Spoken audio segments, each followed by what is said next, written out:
Hi, I'm Danny Ehrlich with Christian Friends of Israeli Communities here in the Jordan River Valley. I'm standing at a place known as a Gilgal or Gilgal. Gilgal meaning circle or round or wheel.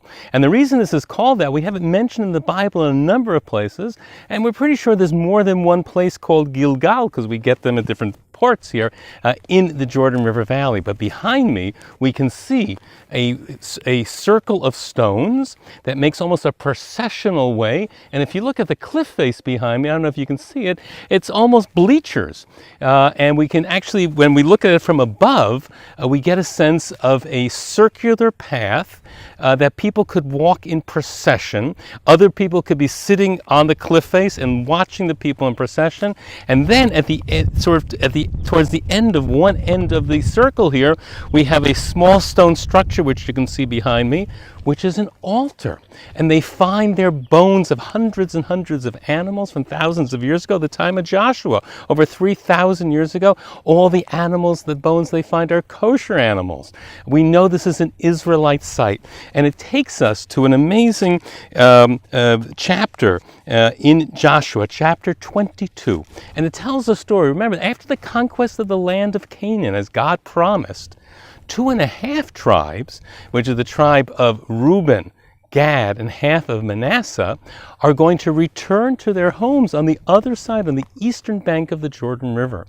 And they've been promised by Moses, by God through Moses, that this is okay, they can do that as long as they join the other tribes in fighting for the land of Israel, fighting for Canaan, which becomes Israel. They do so. And the battles are basically over, and now they're preparing to go home. The other tribes are alarmed. What will this mean if they cross to the other side of the Jordan River? Will we lose contact with them? Will we stop being one people? Will they maybe be enticed into worship of other gods or the other peoples in the area? There's tremendous worry. And we're told in the book of Joshua in chapter 22, and I'll take you to the verses here. We have in verse 10, when they came to the region of the Jordan in the land of Canaan, right where we are now, the Reubenites and the Gadites and the half-tribe of Manasseh built an altar there by the Jordan, a great conspicuous altar. And the location is called Galilot, like Gilgal, Galilot. And here we come with archaeology, right down near the Jordan, right down near the crossing of Yabok, where Jacob crossed when he came back into the land, and where the tribes would have crossed to get to their holdings on the eastern side of the land. What do we find here? A Gilgal, a round stone area with a massive altar built in the middle from the time of Joshua. Folks, this is just amazing. We talk about the Bible coming to life. This could be like, a guidebook or a newspaper written, and Joshua builds an altar facing the Jordan River. And folks, here we are 3,000 something years later, and here we have it, the altar. Joshua builds the altar, the tribes of Israel build the altar, and this becomes a symbol of the unity of the tribes of Israel. And here it's amazing. Here we are in the year 2020, the reestablishment of the state of Israel, the people of Israel back in their own land, back in their own home. And again, we have this as a symbol that says we are one, we are united. We are united under God, and we are united here as a people. Now, the various Gilgal locations that we find have a semicircular shape, but actually a better way to describe them would actually be the sole of a foot. And it's amazing because we have the biblical reference to this as well. Joshua, what is he told by God in the first chapter of Joshua? Kol hamakom asher tidroch kaf raglechem, every spot on which your foot treads, I give to you.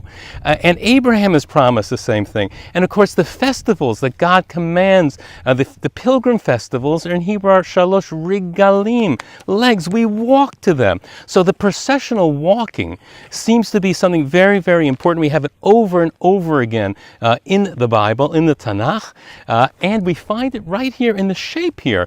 When you look at this, you can see this is part of a sole of a foot, a heel of a foot, perhaps like a sandal that you might have here. And this isn't the only place where we find this. So when God says every place where you will walk, apparently the children of Israel took the verse, just like we're making the Bible come alive. They took that command from God, and they put it into the stone. They said, we're going to create a kaf regel, a imprint of our foot, so we can say we are walking here in the land. We are walking in the footsteps that God has us. We're walking in the footsteps of Abraham, Isaac, and Jacob, coming here to the land. And this is one of those places where it seems clear to us that the tribes of Israel did so over 3,000 years ago.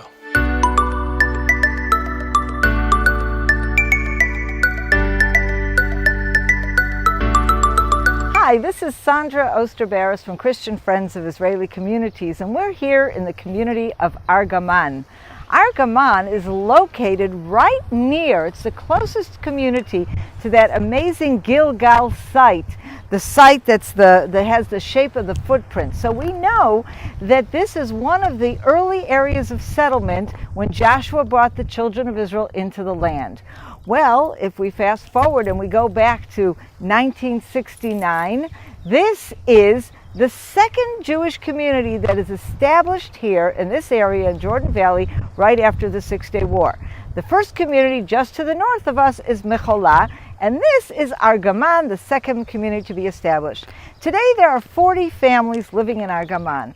And it was actually, at the beginning, all these young people came and they were very pioneering and they withstood all these terrible hardships, especially of the weather.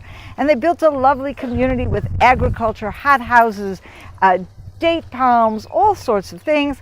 They raised their children grew up and moved away. And the community was very concerned because they were starting to die. You know, the kids move away. Who's going to come in? Who's going to be the next generation?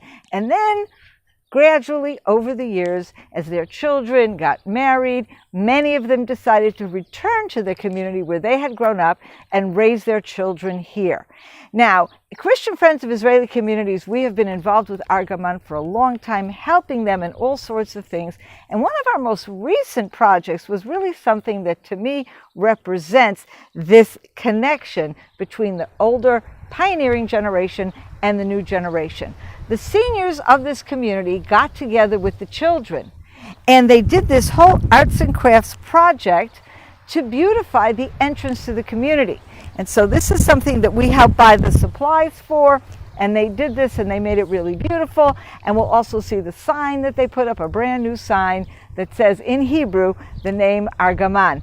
One of the things we also were involved with, also here at the entrance to the community, was the security guard post, making it a much more comfortable and much more effective place for the security to be run out of here in Argaman.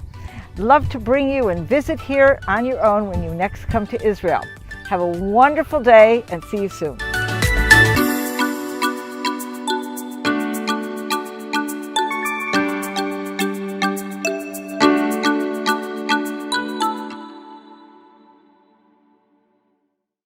I hope you enjoyed that video, and we'd like to be sure you're getting all of our video content. So just click on the subscribe button below as well as on the notification bell, and that way you will have easy access to all our material. We look forward to staying in touch with you. God bless you and have a wonderful day.